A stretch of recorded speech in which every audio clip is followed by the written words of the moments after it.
Ander presenta el seminario Ander con A, donde asistentes del Trole y Matucana 19 se juntan con protagonistas de la escena y docentes de las artes, en la búsqueda de la discusión cruzada, diálogo y reflexión. Muy buenas tardes, muchas gracias por acompañarnos, muchas gracias a los organizadores por invitarnos y darnos la oportunidad de conversar sobre historieta en este periodo tan fecundo. Me acompaña Rodrigo Araya, quien es editor e investigador especializada en la época en la historieta y la gráfica de los años 80, y Marcela Trujillo, que es dibujanta y autora de larga trayectoria. Quisiera comenzar, y por supuesto vamos a tener un espacio para las preguntas. Quisiera comenzar un poco, Rodrigo, de lleno, de entrada, contextualizando el momento de la historieta en los años 80. Un momento en que estamos saliendo ya del periodo de la Edad de Oro de la historieta en Chile, después del cierre de Quimantú por la dictadura.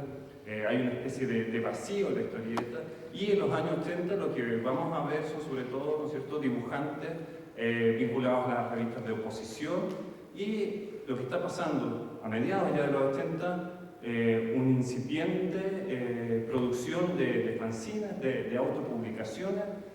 Mientras tanto los kioscos están casi vacíos, lo único que hay es casi, ¿no es cierto?, Condorito, algunas revistas Disney infantiles, pero en general es un panorama bastante complicado para la historieta chilena, donde vamos a ver, van a surgir algunos muestras de autopublicaciones, como decía, de fanzines. ¿Cómo ves tú ese momento? Hola, bueno, esa época yo la recuerdo, yo era adolescente y yo me acuerdo que después yo heredé muchas Mampato, que era como la revista infantil hegemónica de los 70, y luego un poquito más grande, 10, 12 años, me acuerdo que existían las revistas de Iron Man, Hulk, Hombre Araña. Entonces, los únicos monos más o menos de producción nacional aparecían en las revistas políticas, APSI, Cauce, no sé, La Bicicleta, Super Cifuentes, El Gato, que era un dibujante súper interesante que después desaparece, pero también publica, creo que en Trauco, en Matucana. Y bueno, y algunas empiezan a aparecer estas revistas tipo fanzine, que yo creo que la primera que yo tuve en mis manos fue Beso Negro. Y claro, ahí aparece como una nueva gráfica, una gráfica más punk, más amateur y más ruidista y más sucia.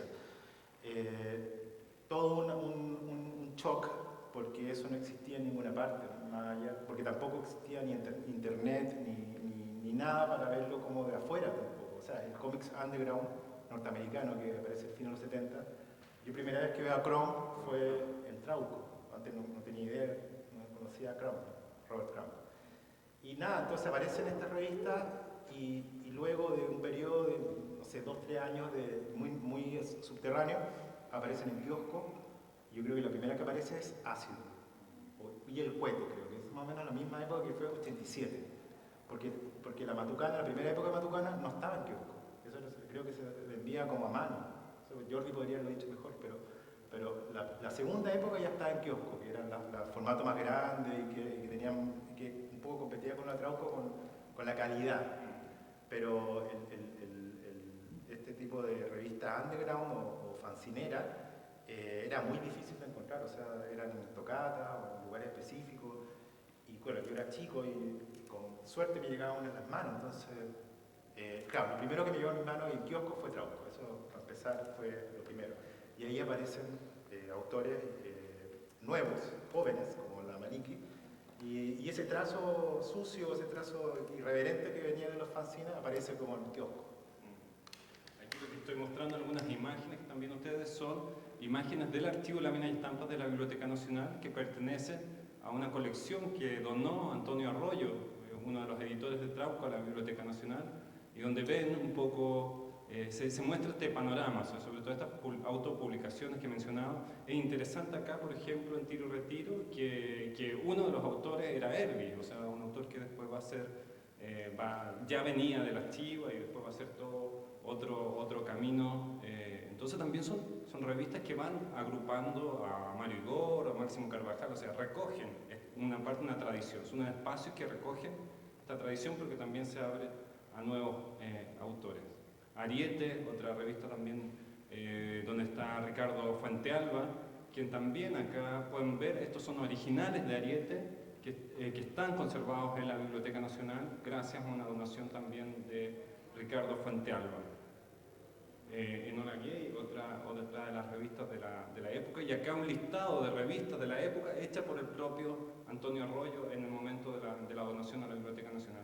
Tú, Marcela, ¿qué recuerdas de este panorama, esto que comenta Rodrigo, de estas revistas que se intercambiaban? Ni siquiera habían llegado a los kioscos todavía, sino un momento previo. Primero, agradecerles por invitarme, a ustedes por venir. Para mí esa época está un poco en la nebulosa, porque estaba súper volada siempre. Y entonces como que me acuerdo cosas, pero hay cosas que no me acuerdo. Y yo además era muy chica, tenía 19 años, había entrado a la universidad en el 87, y yo era artesa, escuchaba a Silvio Rodríguez, leía al Fortín Mapocho, y escuchaba pura música en español. Quilapayún, Inti Illimani, Violeta Parra. Y entonces cuando entré a la universidad, arte, estaba toda la cultura del New Wave. Entonces estaban estos grupos como Cárdenas y tenían un nombre, no me acuerdo el nombre que tenían. Eso mismo, Contingencia Psicodélica.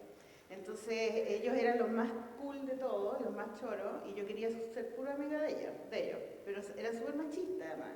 En una época muy, muy machista, que, claro, se glorifica mucho y todo, la época de los 80, pero para una mujer era difícil.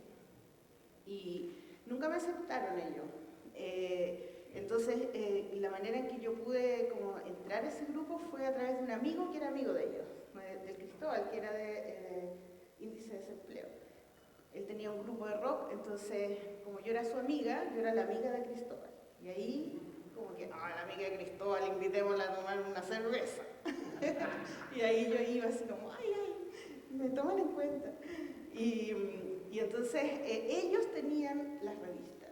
Entonces empezaron como a mostrar, Cristóbal con su grupo también, me empezaron a mostrar esas revistas, y algunas que tengo como que las pasábamos, como que muchas no sé si se compraron en el kiosco, como decís tú, como que, mira, tengo esta Beso Negro, te la presto y después me la pasáis. Entonces yo tengo algunas que seguramente no devolví, pero leí muchas, vi muchas, pero que pasaban por mí.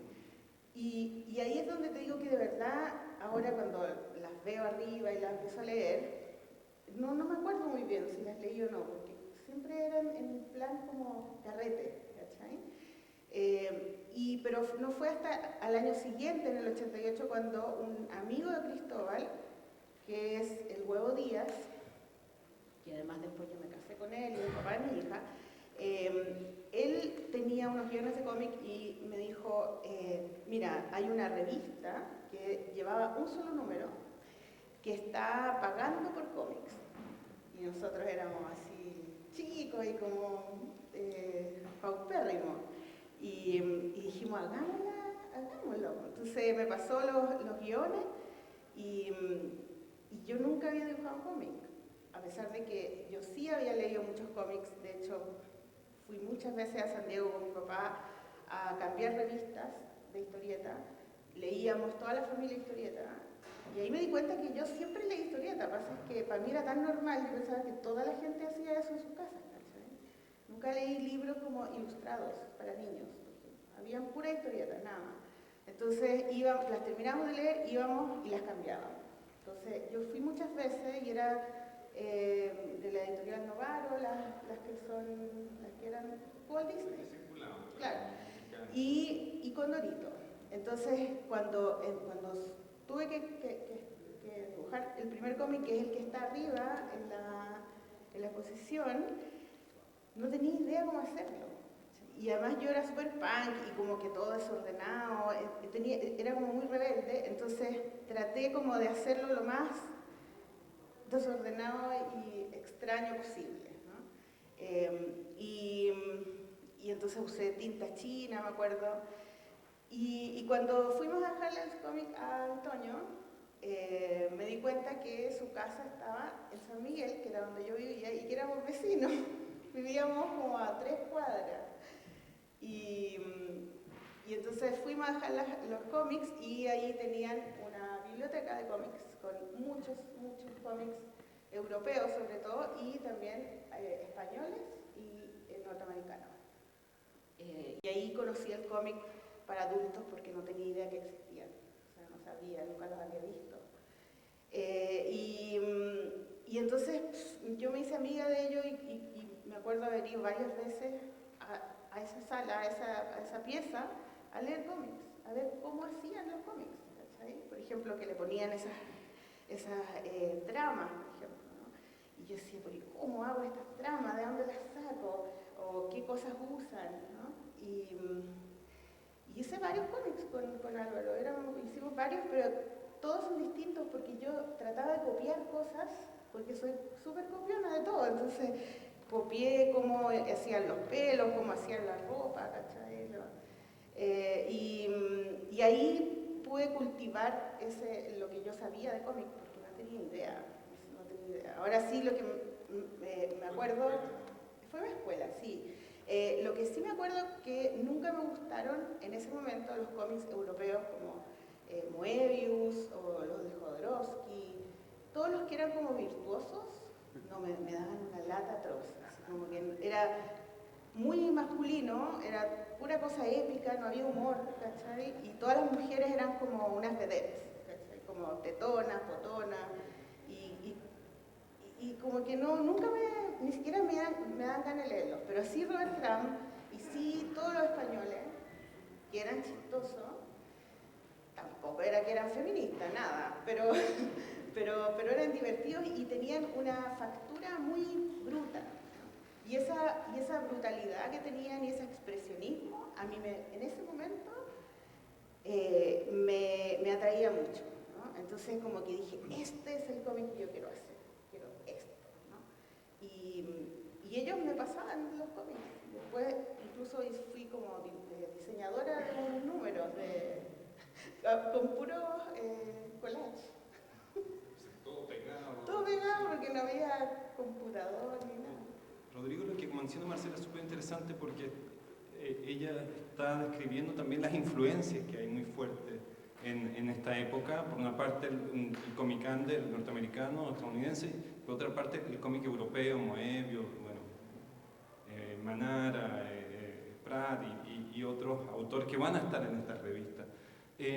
Pero dentro de esta escena tan múltiple como vemos en la exposición, donde hay teatro, donde hay performance, música, gráfica, los afiches, ¿por qué surge una revista de historieta? ¿Por qué empieza a canalizarse parte de esta fuerza creativa a través de las revistas de historieta?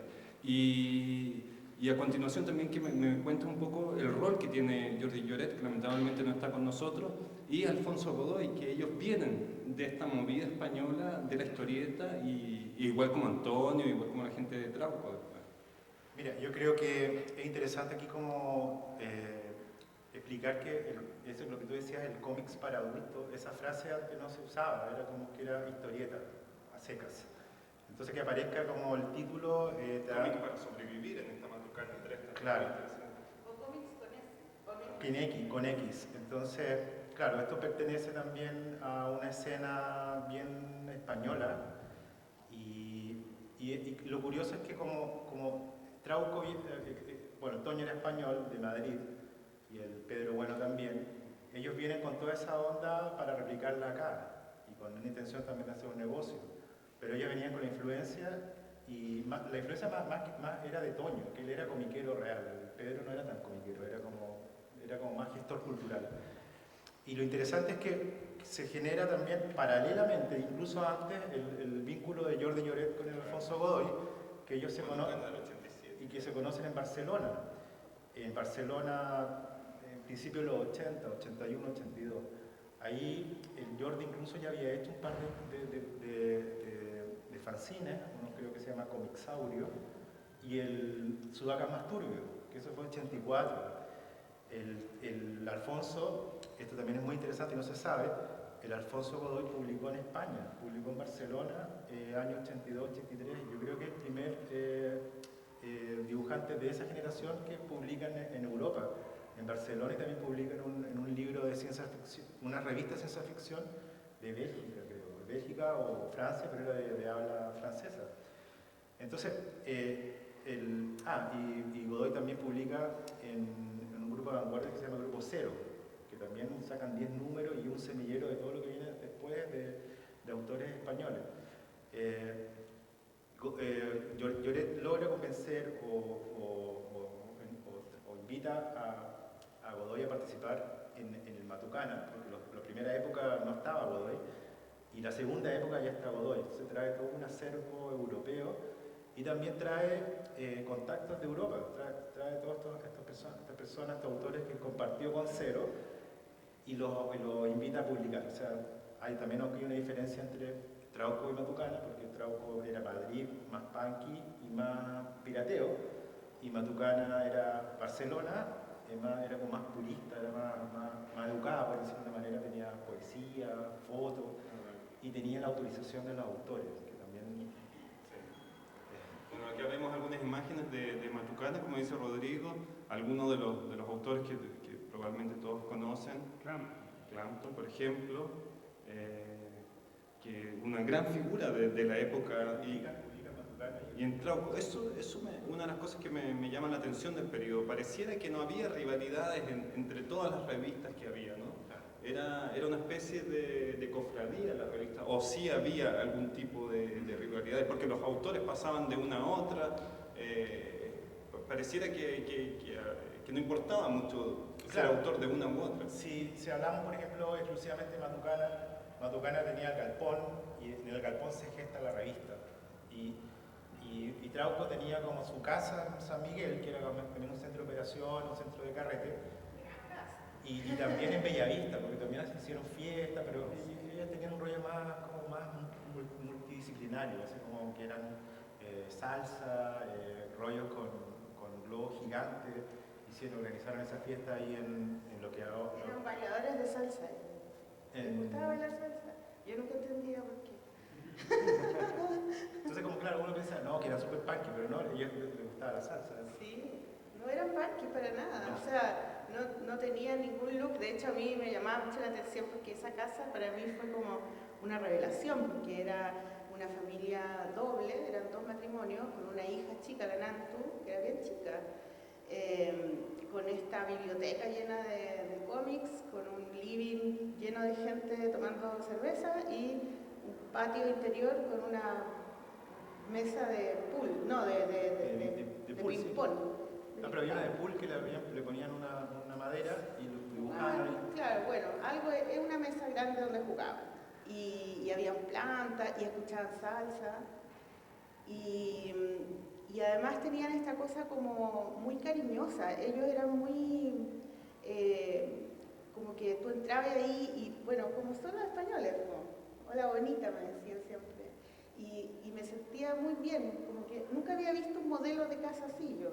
Igual era chica, o sea, igual me imagino que habían pintores que vivían juntos, pero yo no conocía todavía eso. Entonces, yo llegaba ahí y siempre me servían algo y echaban, me acuerdo, el vinito al suelo primero para la Pachamama, porque ellos venían de la selva, de Bolivia, porque tenían unos amigos que vivían allá y que le sacaban el veneno a las culebritas esas,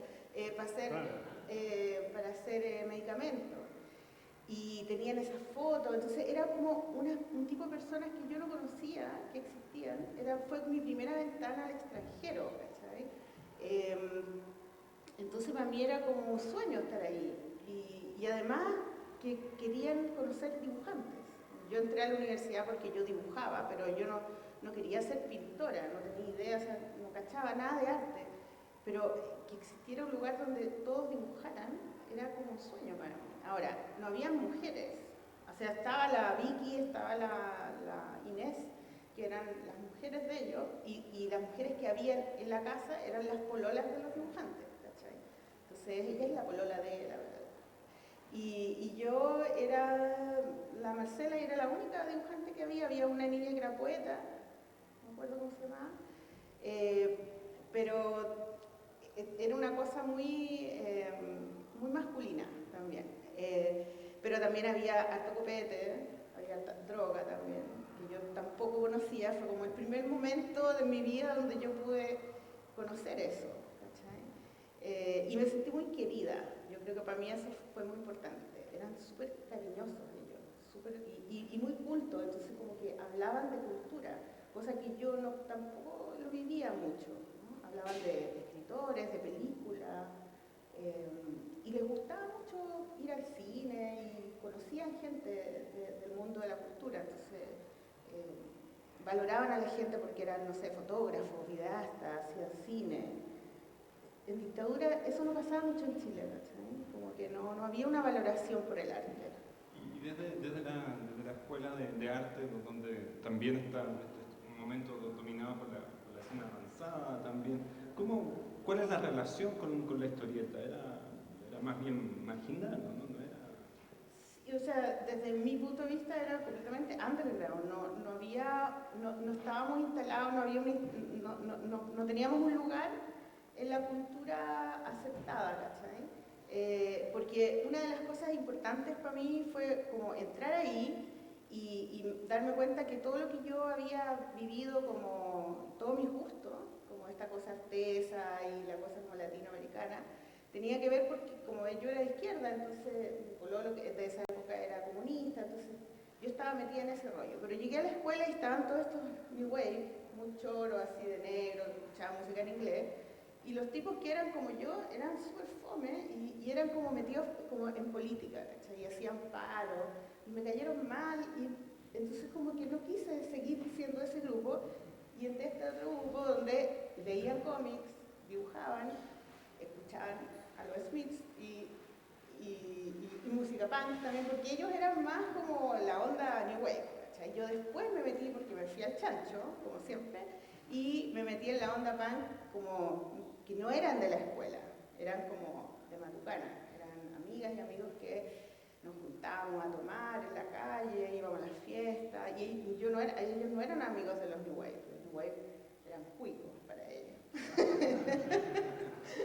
Y entonces estuve como en esa, como que me salí de ahí y me metí en este otro grupo. Pero el tema con el cómic era completamente underground. Y además no hablábamos de política, no hablábamos de la dictadura, no hablábamos de cosas locales. Hablábamos de las drogas, por ejemplo, o cosas súper raras, como muy abstractas, como viajes abstractos, lisérgicos, o cosas rarísimas, y como un tema como con la imagen también, como cambiar esa imagen de latina por una cosa más europea, porque estábamos como imitando a las bandas de rock del pop inglés, no sé, el punk, ¿cachai? Era una mirada para afuera, no era una mirada para Latinoamérica, ¿no? Pero de izquierda, igual. Esa integración, Rodrigo, se ve un poco, por ejemplo, en Matucana, donde hay presencia de dibujantes de una vertiente más vinculada a las artes, incluso hay cómics de Bororo, o sea, la gente que participaba de Matucana está también presente a través de la revista con historietas, ¿no? Que vemos un trazo un poco más académico, pero también todo esto que habla Marcela, esta vinculación a un dibujo abstracto, a ensoñaciones, a una cosa onírica, por supuesto erótica, donde la política está presente a través de otros caminos. O sea, no sé, la represión en la ciudad, por ejemplo, es un tema que está muy fuerte. Yo creo, y a propósito de lo que tú me preguntaste sobre por qué el cómic se hace tan presente en esa época y se democratiza en cierta medida, es porque yo creo que todo el mundo empezó, aparte como el oficio que era como de la gente profesional, que trabajaba haciendo cómics de los 70 o de historieta, en los 80 como que todo el mundo pudo decir, no, yo también puedo secuenciar dibujos y contar mi vida o contar lo que sea. O sea, yo me acuerdo que aparecen muchos cómics de aventuras de cabros más punk o de gente, por ejemplo, que compraba un pito, lo llevaban detenido, o sea, cosas como de la realidad que se podía plasmar en papel y se hace mucho más amplio el espectro de personas que podían hacerlo, y sobre todo gente joven. Y claro, y aparecen estos lugares donde se les da como tribuna a gente que podía publicar, y sobre todo gente que venía del arte o de la arquitectura o de cualquier lado y podía plasmar una historia.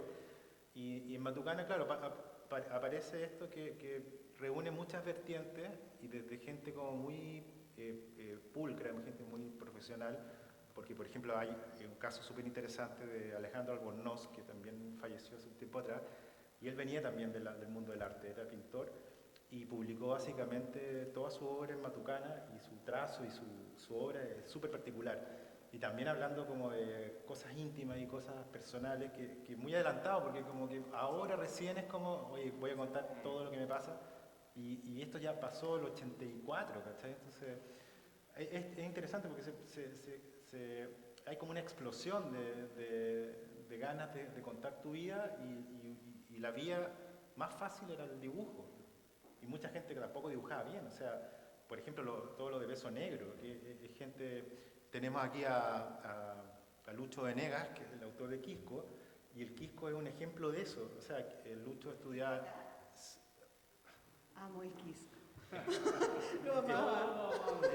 El Lucho, siendo estudiante de ley, abogado, dibuja un mono que es como, todo el mundo podría decir que está mal, pero él está contando lo que pasa y ahora trasciende. O sea, es como muchas expresiones sin rigor y sin límite. O Isa también, Isa.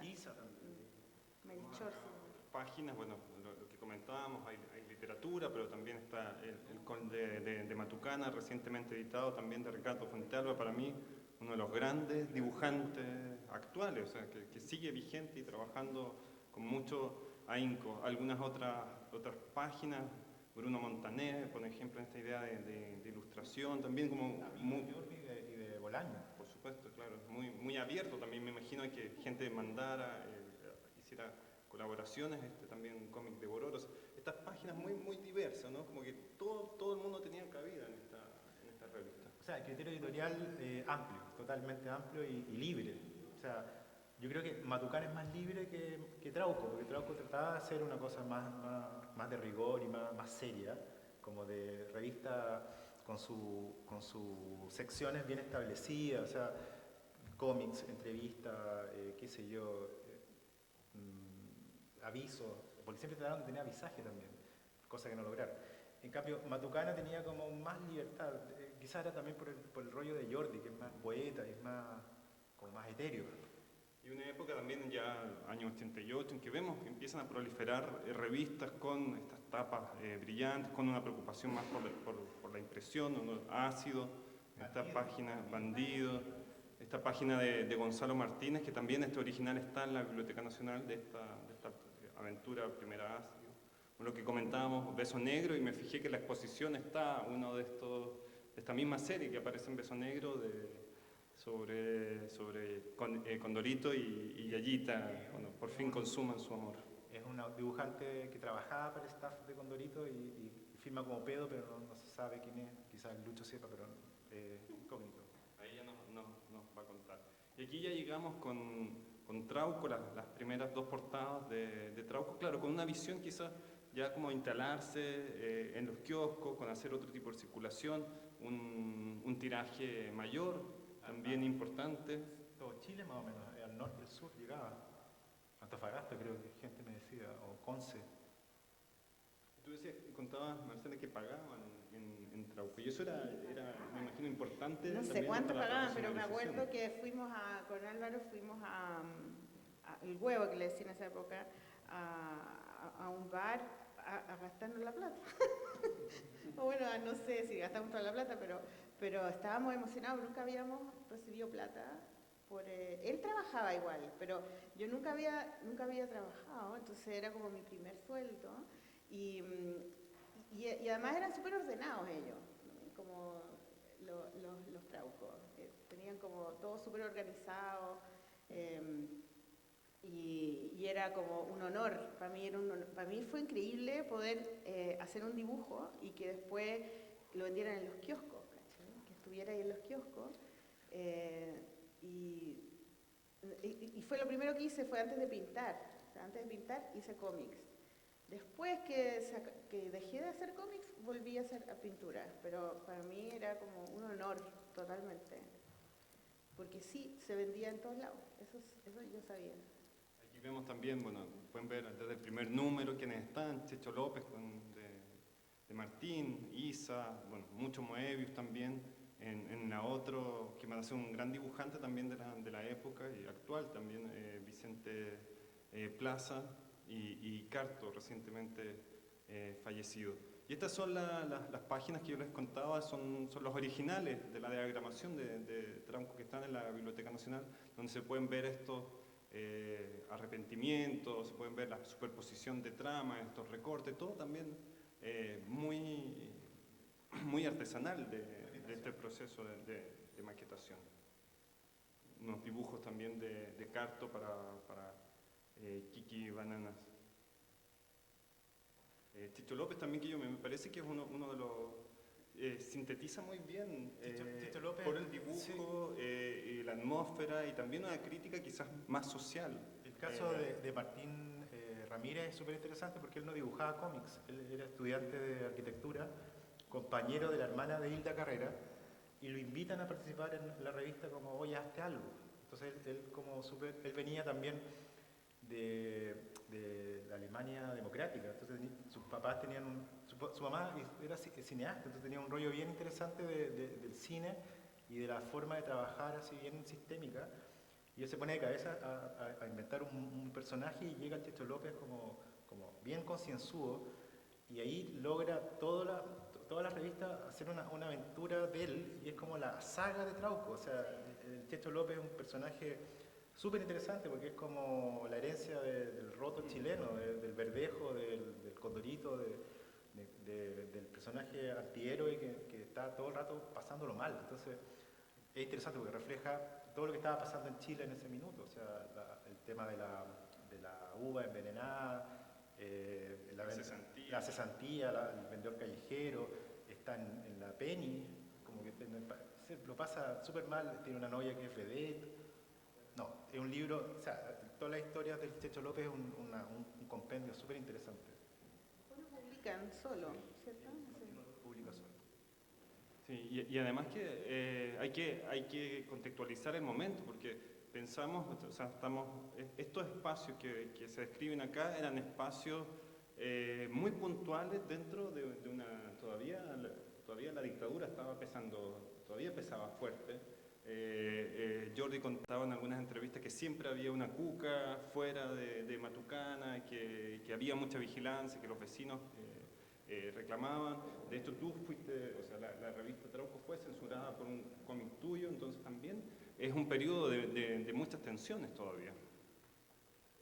Acá uno de las historietas de Marcelo. Me da risa porque el huevo me pasaba los guiones como escritos como...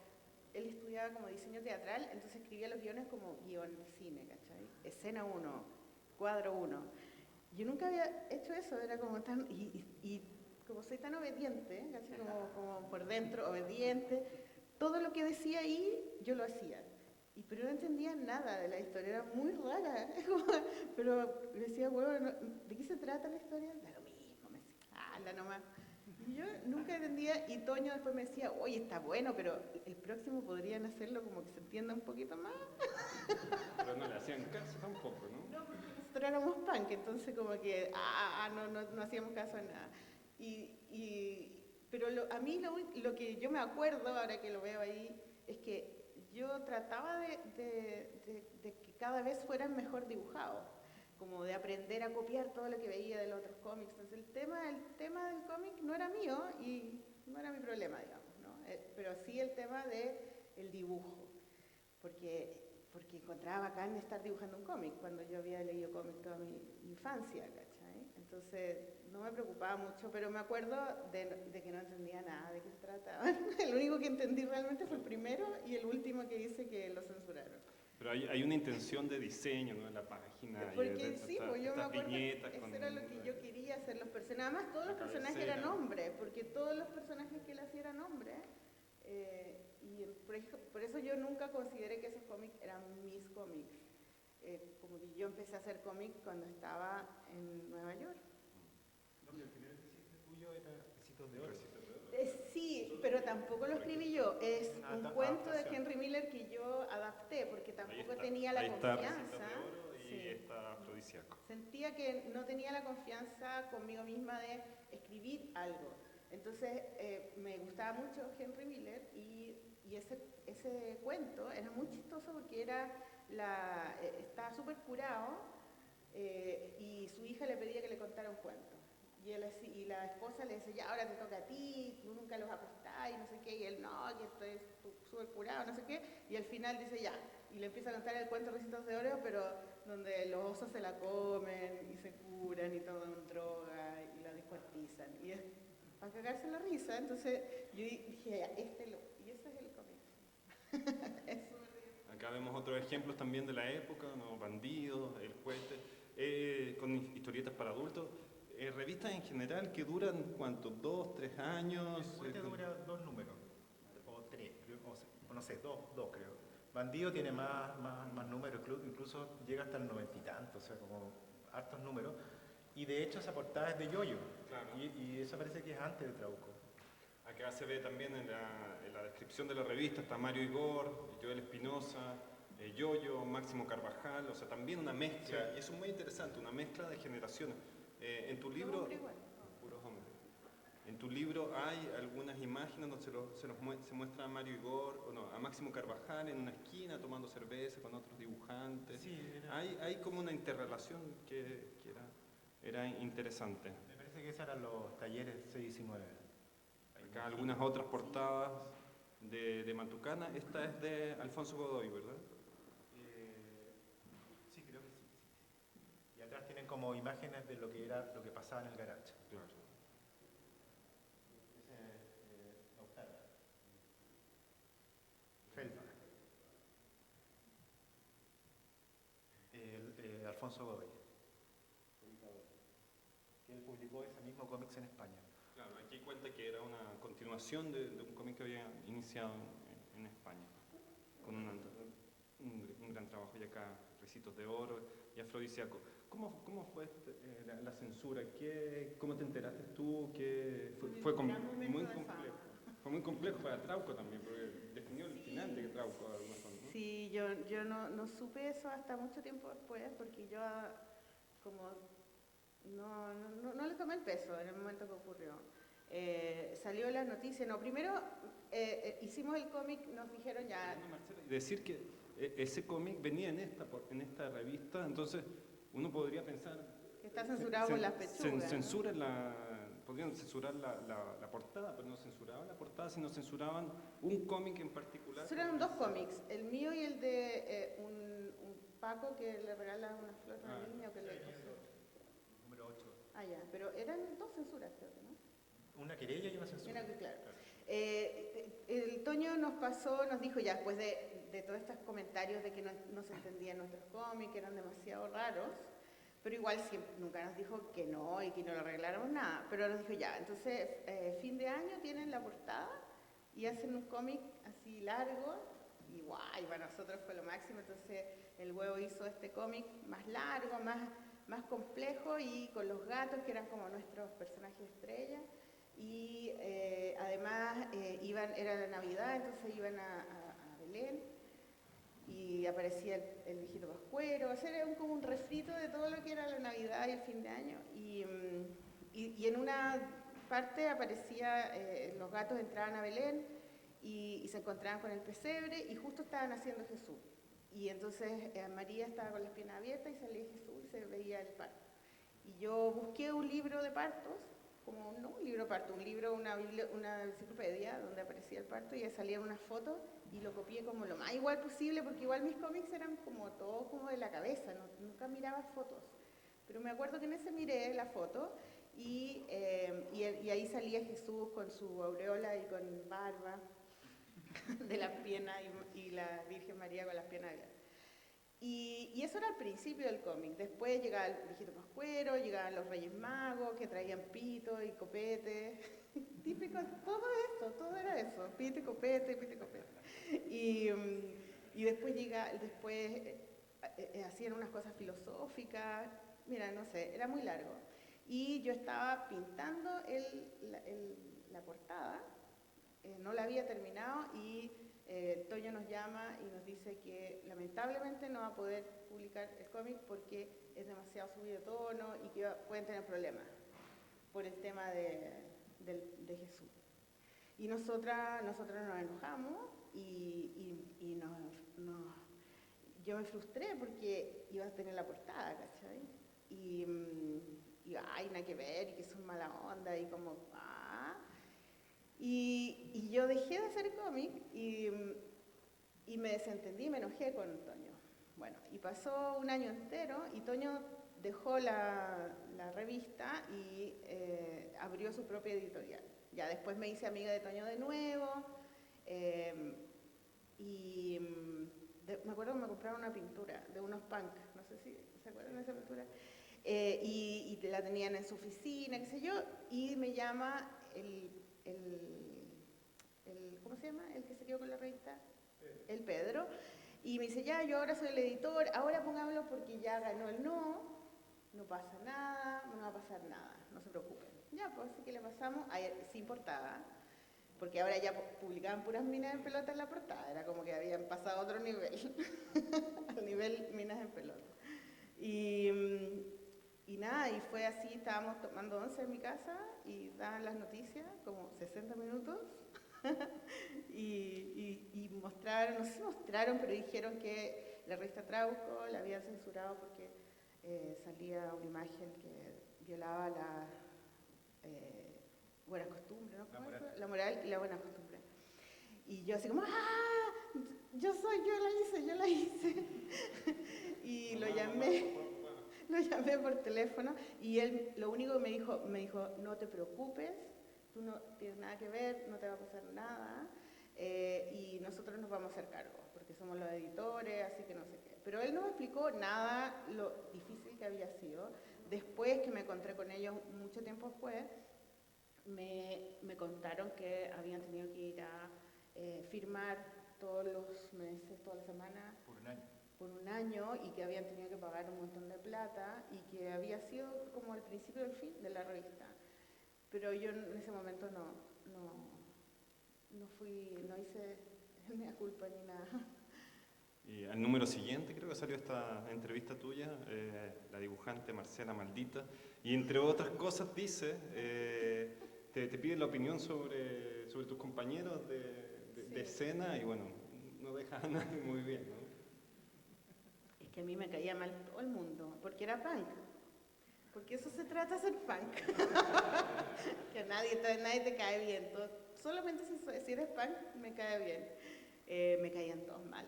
Me caían bien ellos, porque eran súper simpáticos y buena onda. Pero o sea, el Yoyo y el Carto, en especial, me caían mal. Porque ellos se creían mucho como que eran dibujantes de cómic y como que llevaban sus cosas, y eran como los jefes, los dueños de casa, no sé, estaban ahí como muy presentes.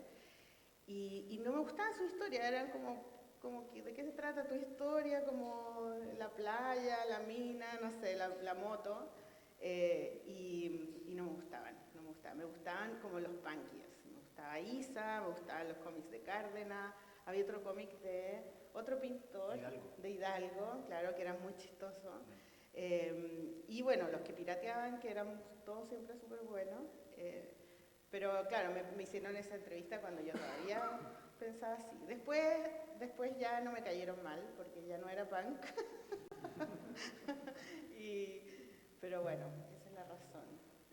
Rodrigo. oye, es un momento que realmente en que algunos dibujantes o la escena del dibujo tienen cierta fama, ¿no? O sea, los dibujantes adquieren cierta notoriedad, no fama, pero adquieren cierta notoriedad, están en eventos, se hacen fiestas, son invitados, algo que no había pasado quizás nunca, o muy poco. Carto era una estrella, o sea, Carto hizo como 3 años la revista, la portada de los Cuadernos Colón, y eso todo el mundo lo tenía.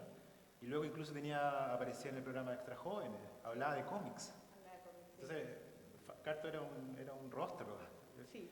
Y Yoyo también, o sea, Yoyo era un capo, o sea, un tipo que dibujaba pero increíble.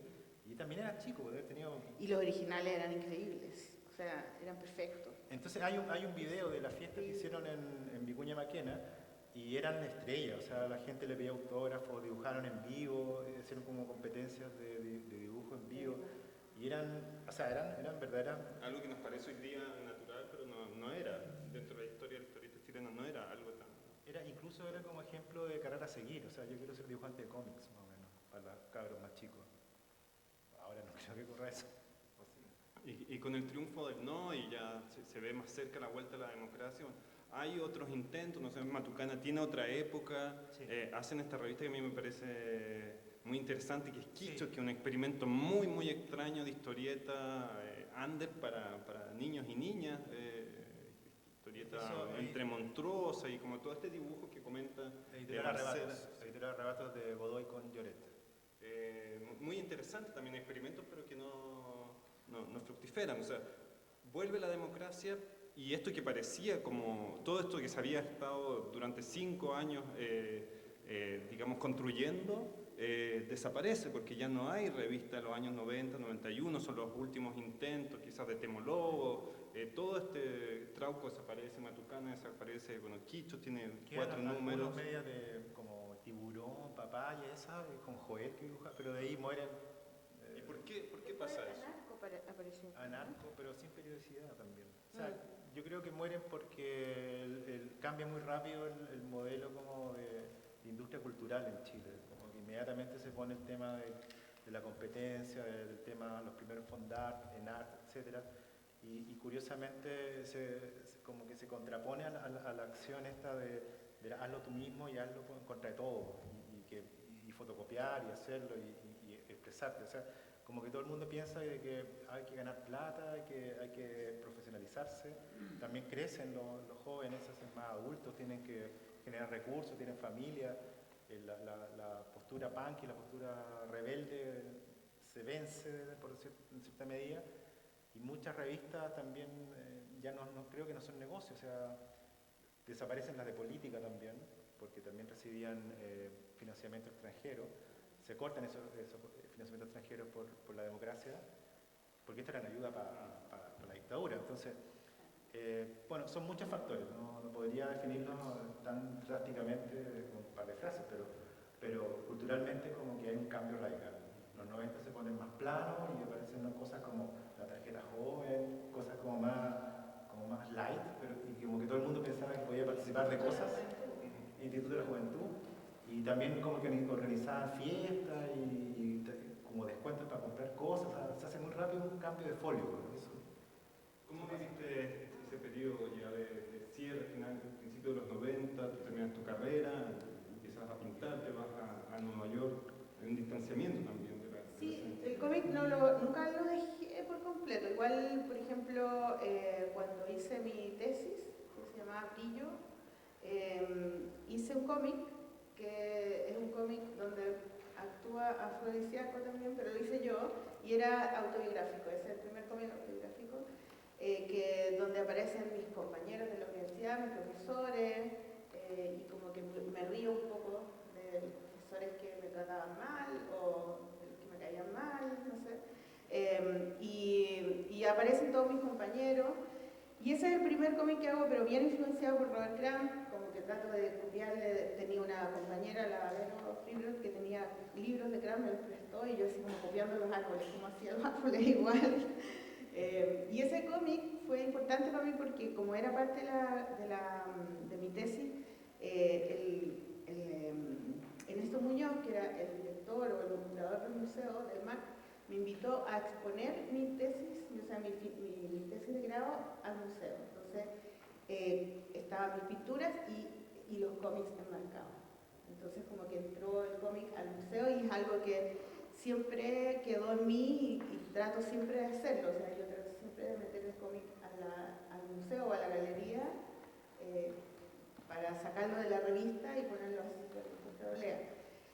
Y después de eso me fui a vivir a Nueva York y me fui en el 96, perdón. Y cuando me fui me puse a leer muchos cómics y los cómics que habían eran todos autobiográficos, la mayoría de hombres, y como con estos personajes como que se reían de sí mismos todo el tiempo, tipo como Woody Allen, así como, soy tan feo, soy tan estúpido, no sé qué. Y entonces estaba muy alucinada hasta que aparecieron los cómics de mujeres. Y ahí empecé a leer cómics de mujeres y eran todo completamente distinto porque la experiencia de ser mujer en nuestra sociedad es distinta a la del hombre, entonces son otra experiencia, es otro punto de vista, es otra sensibilidad. Y fue la primera vez que yo dije, quiero dibujar cómics de nuevo, ¿cachai? Y esta vez quiero hablar de mí, porque si ellas pueden decir eso de su vida, pueden contar todo lo que les pasa, yo también tengo tantas cosas que contar, ¿cachai? Y ahí fue cuando empecé a tener esa idea de poder hacer cómics, pero yo estaba en la pintura y pintando y haciendo exposiciones, qué sé yo, y entonces cuando en algún momento empecé a hacer como unos fanzines chicos, así a dibujar, y fui a una feria de cómics que se llamaba Moca, y ahí ya aluciné porque estaban todos los autores de los libros que yo tenía en mi departamento con sus originales, ¿no? Con unos originales increíbles, así todos dibujados con lápiz celeste, y estaban ahí y mostraban cómo lo hacían, súper como generoso, ¿cachai? Y entonces ahí yo empecé a dibujar cómics, como dije, yo también quiero, me compré los materiales, y después postulé al Fondar, me gané el Fondar, hice mi primer cómic con ese fondo, y después empecé a publicar en el CRIM. Eso ya en el año 2000. Claro, pero del 96 al 2003. Porque ya a mediados del año 2000 en que se empieza a reorganizar una escena de historieta en Chile, sobre todo ya no en publicaciones periódicas, no en revistas, sino ya directamente en libros. O sea, es la librería la que empieza a acoger las editoriales, a acoger las publicaciones. Y muchas de estas publicaciones, muchos de estos autores han sido recopilados justamente a través de, o sea, se ha recontado esta historia a través de publicaciones varias editadas por ti, Rodrigo. ¿Cuál crees, por una parte, que es el legado o qué es lo que encontramos en este periodo dentro de la historieta que es valioso? ¿Y por qué crees que hay un interés hoy día por volver la mirada a esta época? Mira, yo creo que lo que se rescata de esta época es como el trabajo de cada autor, así como que se puede reunir. O sea, por ejemplo, Conde Matucana, que es todo un compendio de obra, también como era Checho López. Y bueno, yo partí haciendo un documental y de ahí, a partir del documental, salió la idea de hacer un libro de Trauco. Y yo no tenía acercamiento alguno a la edición, entonces básicamente fue como súper inocente mi entrada para hacer algo con respecto a mis ídolos, que eran los agentes de Trauco.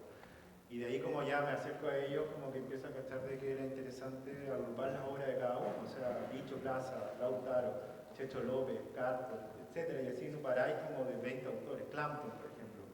Entonces era como hubo una buena aceptación con el libro de Trauco, 8 libros, yo la editorial le digo, hagamos de los autores, ¿cachai? Estamos hablando de 2007, 2008, 2009, que fue como un boom de publicaciones desde las editoriales al fenómeno cómics. Todavía se habla del boom del cómic chileno, pero no sé si ahora se refleja en ventas, no tengo idea, ya el interés bajó. Pero lo interesante es que se lograron estas publicaciones, e incluso, por ejemplo, la de Toño, que ya no está, pero él vio en vida el libro de Trauco, Carto también, y en el caso de Alfonso también con el libro de Matucana. Entonces por eso ahí que me siento como bien pagado, porque lograron ver los libros en vida. Marcela, con una reflexión también sobre un trabajo que tú estás haciendo actualmente, que es, de alguna forma, hay revistas, hoy día están volviendo a aparecer algunas revistas, pero ya, como decimos, en el circuito más de librerías, de ferias, ya no en los kioscos, porque ya es imposible casi, ¿no? Condorito es la única revista que recién está reapareciendo en los kioscos, y que hay, por ejemplo, revistas como Ñachi, de un grupo de ilustradores, y la revista Brígida, que tú junto a un grupo de editoras también realizan, donde de alguna forma se recupera cierto espíritu colaborativo, el espíritu que hablaba Rodrigo, de que no importa, no hay una fijación por la ganancia, sino por el impulso de hacer historietas, de hacer una revista y compartir en una comunidad, que es muy bonito de Brígida. Se reúne mucha gente, conversan, discuten. Sí, gracias por preguntarlo. Claro, cuando apareció Rodrigo en nuestras vidas, donde, hola, quiero hacer un libro de Trauco. ¿Te acuerdas que tú querías hacer un video con la película? Y yo te dije, pero ponle un librito, algo con unos cómics, ¿no? Porque si estás haciendo un libro, o sea, una película de cómics, queremos ver esos cómics, ¿cachai? Y ahí aparece la idea, ya, hagamos una revista, al final fue un libro así. Siempre tuve como la secreta esperanza de poder publicar una revista, o sea, de poder hacer una autopublicación o publicar con amigas. Y cuando conocí a la Sol, que fue después de Trauco, yo creo que conocí a la Sol unos años después, las dos teníamos esa misma inquietud, como, oye, sería chora hacer una revista de puras mujeres, sí, bacán, porque ya estamos chatas de los hombres, puros hombres, y nosotras somos las mejores, y así estábamos, echábamos la talla.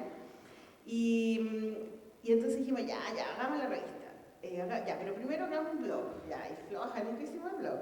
Y después cachamos que hacer una revista era súper complicado y había que tener plata y qué sé yo, entonces no nos dio y hicimos un podcast, que es La Polola y que lo pueden escuchar en todas las plataformas.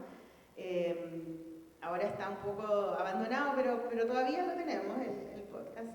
Y en uno de esos episodios invitamos a la Isa Molina, que es tu señora mujer, y a la Pati Aguilera, que eran las socias del blog, contigo y con el Fito. Entonces, ellas todavía tenían blog y le comentamos que teníamos esta idea de que alguna vez hacer una revista de cómics de mujeres. Y ellas, bacán, qué buena idea, y nos llamaron una semana después y dijeron, hagamos la revista, juntémonos en un café. Nos juntamos y la revista salió, yo creo como 2 meses después de eso. Fue así, porque ellas tienen editorial, grafito, y la Pati tenía la librería y sabía hacer todo, o sea, tenían experiencia. Entonces nos dividimos las labores y yo invitaba a las autoras, la Sol llevaba la internet, y una iba a la imprenta y la otra hacía la distribución. Y listo. Y llevamos 12 números. Estamos en el 13 ya, lo tenemos listo. Nos hemos ganado 3 fondos. Por lo tanto, las primeras revistas fueron sin pago porque era la plata que ganábamos era para imprimir la otra. Y luego con los fondos empezamos a pagar. Entonces invitamos a todas las que habíamos invitado al principio para pagarles. Y luego cuando ya nos acabaron las del principio, empezamos a invitar gente nueva y ahí es muy bacán porque invitamos a autoras que no conocemos, o sea, que las vemos en Instagram. O también invitamos a nuestras alumnas, que tienen un cómic súper bonito, ¿no? Y también ilustradoras que ilustran libros infantiles y les decimos, ¿te gustaría hacer un cómic? Y decimos, bacán, ya, sí. Porque yo sé que si nunca he hecho un cómic es porque no lo he hecho nomás, pero podía hacerlo si te gusta dibujar. Dibujar y escribir es eso nomás. Y entonces en todos los números hay varias autoras que es su primer cómic. Y eso a mí me gusta mucho. Y son súper jóvenes, que las conocemos cuando lanzamos la revista nomás, ¿no? Y son súper chicas. Me encanta eso. Y bueno, estamos como tenemos 3 revistas más que estamos preparando, así que para mí es un gran logro, de verdad. Muchas gracias, Rodrigo. Muchas gracias, Marcela. Marcela por haber compartido sus visiones, sus experiencias. Queremos dar el paso a preguntas. Sé que hay varios también, gente muy vinculada al periodo, así que también si quieren hacer algún comentario, alguna intervención, algún aporte, se agradece mucho. Hola. Bueno, igual admiro harto el trabajo de Rodrigo en lo que ha hecho como Trauco. Yo tengo 26 años y conocí la revista Trauco como a los 12, como de un caballero que vendía cosas en mi población. Y no sé, también admiro mucho el trabajo de Marcela porque las primeras cosas que hiciste en Trauco, sí, bien, son súper punky. Y más como con una pregunta, bueno, igual se me hace una pregunta, pero es como... A mí como que la gráfica de esa época que era como la tuya, de amiga Elisa, como de artistas que eran como que así estaban haciendo el cómic así por hacerlo, encuentro que refleja muy bien como lo que sería la gráfica chilena en ese tiempo. Porque no era como inspirado en cómic gringo, era como, no sé, hace no mucho me puedo relacionar con la hija de Miguel Isa y me decía que su papá solo dibujaba como porque le daba risa como hacer cosas. Entonces lo encuentro cool eso. ¿Y Miguel Isa vive acá? No sé en qué está ahora, que creo que está viendo La Reina, parece así. Dame su... perdón. Dame su contacto. Lo quiero entrevistar. Yo estoy buscando los años y resulta que una vez esta chica me contactó para una pega y ahí fue como, ay, mi papá dibuja cómics. Ah, ¿en serio, Miguel Isa? Y como que literal me fui de espalda. Pero eso, como por ejemplo, en esa época de Trauco hubieron más mujeres que se intentaron meter a hacer cómics, tal vez así como que... No, ahora me acordé que estaba, por ejemplo, Nena, que era la polola de Carto, que ella le hacía, diseñaba la ropa de Kiki Bananas. Y era pareja, ¿no? Y había una chica que hacía poesía y que era amiga de Clampa. Pero no había más mujeres, era yo nomás. Y yo, en algún momento me lo dijeron, que no, si estaba la polola Carta, y decía no, porque ella diseñaba los trajes nomás, no hacía los dibujos. Pero no lo había, era una época muy masculina y un poco misógina también. No, además, y como para terminar, pienso como lo que pasaba en esa época también es como, podíamos ver como Toño Arroyo yendo a tocatas, estando como relacionándose con Punky, un loco europeo, así que tal vez tú querías decir, un viejo cuico, así. Pero el loco integrándose, siento que igual esto tendría que tomarse ahora también, porque se están haciendo muchas revistas muy buenas de cómics, por nombrarle dos nomás, que hay una que se llama Nedonia, que es de un cabro skinhead de Peñalolén, que es de puro cómics, otra que se llama Cómics Subterráneos, que es de un cabro de Santa Rosa, que también el loco se hizo como amigo del caballero del Antillal, y él va a dejarle revista al Antillal y se está vendiendo ahí como a 3 lucas, 4 lucas, que son del mismo formato de Trauco. Entonces, como siento que igual, como yo que soy un poco más joven, por decir, debería ser como la gente más adulta que está experimentando en el cómic, volver a ir a estos ambientes, que son como que también de resistencia, hay muchos, a tocatas, a cosas donde hay cabros que están haciendo cosas muy buenas, pero que siento que no tienen el conocimiento tal vez para adoptar Nosotras cosas. con la Sol fuimos un par de veces a unos festivales de ilustración, que son ferias de ilustración, que son muy, ahora se hacen mucho en las universidades o en muchos lugares. Todos mis alumnas y alumnos hacen cosas ahí, hacen libretitas, stickers, algunos hacen fanzines, ¿cachai? Y fuimos a presentar Brígida a dos ferias de ese tipo.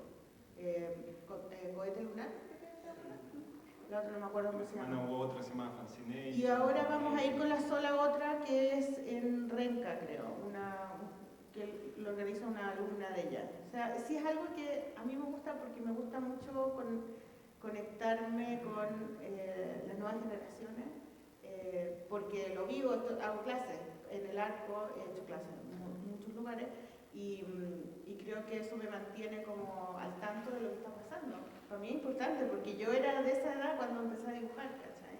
Entonces encuentro bacán poder hacer cómic porque tenía ganas de hacer cómic. Y tienes toda la razón, yo creo, o sea, hoy día, para mí por lo menos, donde está lo más interesante de la historieta es en los fanzines o en las autopublicaciones. O sea, ahí hay un semillero muy, muy fuerte, hay gente muy joven que está trabajando muy bien.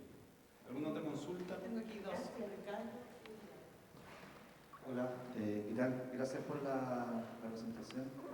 Yo me viví toda esa época, no voy a entrar a memorabilia, pero simplemente comentar que lo que pasó con Trabajo Matucana, no sé, pues yo viví también, iba al galpón y todo, y pasaron muchas cosas después que todavía siguen como súper tapadas. O sea, hay una cantidad de fanzines que aparecieron antes, pero sobre todo después. Sobre todo el concurso de fanzines que hizo el Trump y todo. Y cuando Marique estaba hablando de la revista y la poca presencia femenina, yo me acuerdo que también en ese momento había algo con el dibujo. Porque en ese momento también estaba, no sé, habían algunas empresas de animación. Y yo trabajé, por ejemplo, en Cine Animadora. Y ahí se hizo un lote así como de amigas. ¿Ya? Oye, tengo una amiga que dibuja y no sé qué cosa. Ah, ya, haga una revista. Hice una revista sin fotocopia, no sé, 93. ¿Ya? Pero venía con todo este imaginario también del trauco, todas estas cosas, que igual fue súper bonito porque en el fondo éramos unos cabros súper huérfanos de nada, pues salimos de la dictadura así de otro pelado. ¿Ya?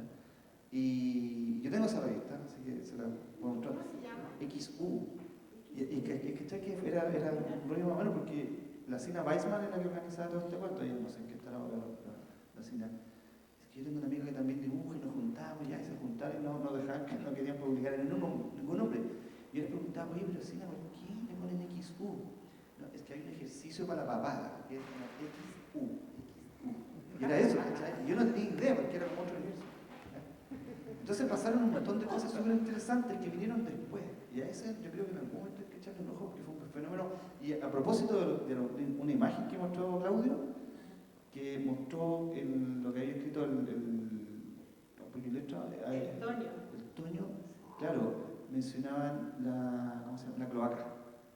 Y yo estaba metido en esa cuestión, cabro chico, que me creía pan de población, ¿sabes? Y fue súper entretenido, entonces fue súper nutritivo. Y uno, claro, uno ya más grandote ya y trata de volverlo a... Bueno, así que esa era como la pregunta, en breve. O sea, ¿qué pasó después? No sé si tú quieres, Rodrigo, comentar, pero de todos modos hay dificultades, es complicado investigar este periodo, aunque está relativamente cerca, hay poco acceso a fuentes por su dispersión, no hay espacios que la reúnan. En la Biblioteca Nacional hemos logrado tener lo que yo les he mostrado, un poco de material disperso, pero no hay centros de documentación destinados a esta época y todavía el material está entre los autores que lamentablemente están falleciendo.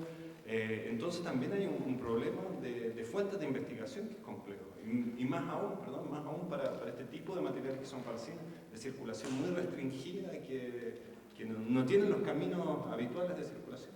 O sea, claro, el espacio que diriges tú es el primero y que le dé la seriedad y la protección necesaria a estos documentos, porque son documentos gráficos. Imagínate que yo tengo unos pesos negros que los tengo en una bolsa, cada vez que los saco se empiezan a quebrar, a destruir, entonces cada vez no quiero ni mirarlas porque son frágiles. O sea, todos estos fanzines son de calidad de roneo, que se oxida y a los 3 años ya está requebrajándose. Entonces, claro, como tú dices, es muy importante darle esta protección, esta seguridad para que no se sigan deteriorando y no sé, postular a cosas. O sea, yo por ejemplo en los libros he tratado de poner algo ahí, pero no está todo. Por ejemplo, que hacer como un compendio de toda la obra, de todo lo publicado, no sé, eso negro, es necesario como hacerlo. Hay que hacerlo, claro. Bueno, y el hecho de esta exposición de este espacio... Hay personas que coleccionan. Muchas gracias. Gracias. El podcast Ander con A está grabado en la instalación Torre de Control, ejercicio de mediación dispuesto en la explanada de Matucana 100. Proyecto Fondo Nacional de Desarrollo Cultural y las Artes, línea de organización de festivales, ferias y exposiciones, convocatoria 2021. Colabora Cámara Chilena de la Construcción.